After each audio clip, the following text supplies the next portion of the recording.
here's a few different things you might want to use. The best tool for this is going to be this little bugger right here. This is a plumber's wrench. And see, you can put it up there. You can turn this whichever way you want it to go. Let's see here. Haven't used this for a while. See, and then I can flip that up like that. And then grab the nut. And then use the bottom here from down below. And then turn this. And then that will loosen up the nut. If that's going the wrong direction, I flip it the other way. Like that. Okay? So I can do that, taking it off. And then obviously when I put the next one on, if I want to get it a little bit tighter or something, if it had the same type of nut like that, I'd flip this around the other way. All right? So one side is to loosen it, and one's to tighten it. Now I use this every once in a while, and this really comes in handy. You know, it's only $8 or $9 at the store. It might be well worth it. You may very seldom need it, but when you need it, you need it. All right? Okay, you could reach up in there with a pair of pliers, maybe even the channel locks, but they have some really small mini channel locks, so you could use something like that for that. Or, what else do I have? Now this is not going to work. This is called a crescent wrench. This one's way too big to get up in there, but they have small ones, or see, a small one's not going to open up wide enough. Maybe a medium-sized one, you could kind of maybe put it up straight up like that and then twist it. And you twist it by taking a screwdriver. Let's see if I got a screwdriver here. See, you could hold that straight up like that, and then take this, and that would be tightening.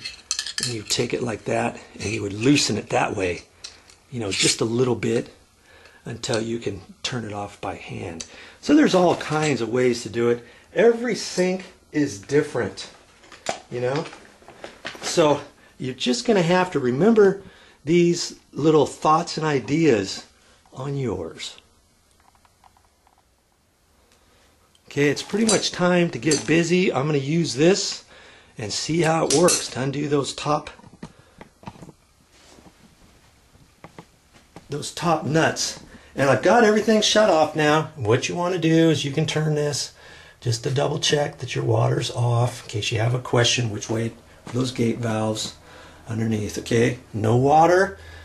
That's a good thing. Now we can do our business. You ready for this? You can do it. Hey, I'm just an average Joe, right? If I can do it, of course you can do it. You know what? We got to get under there one more time. I'm going to show you one more thing. Now see, this thing right here is to control the pop-up. You pull this is supposed to go up and down. Well, it's not doing anything because it's disconnected. Somebody had disconnected it before. They didn't know how to fix that.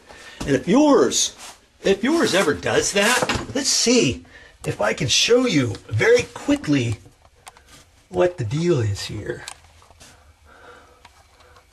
Man, I'm getting it a little close here. Okay. Let's see here. This is for the pop-up valve here. Okay, goes up and down. The pop-up is going up and down right now. And that gets connected onto this. That goes up as you pull up on that rod. This goes up and down. Okay? Well, this thing was not in a hole back here. See, like that? Now you can pull it up and down, but see, the little cotter pin was missing. There's something that fits on there, a little V type thing. You put it on first. You put it on this first. Then you slip that in, and then you fish it on the back. And then you slip that in a little bit. You don't want to pull it too far.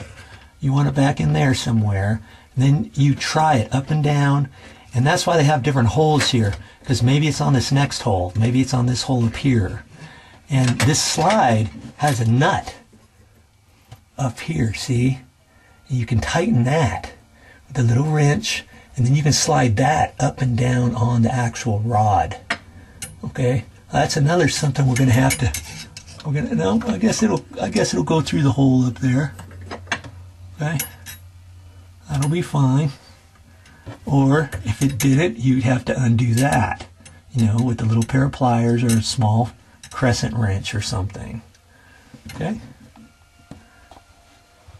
Now, if you don't have, let's say you're missing that little V type thing I'm telling you about, you can go to the hardware store, and I believe it or not, they sell those separately. And what does it look like? You see that thing right there? There's one right there. You see, you pinch it together and you slip it on there, and that's a good thing. If you've lost that, your pop-up's not really going to work. You slide it back on there and it's going to eventually fall off the end. Okay, I've seen some people wire it up, tape it up with duct tape or electrical tape, but you can buy those at the store. Now let's get back to the project. I want to get this thing done.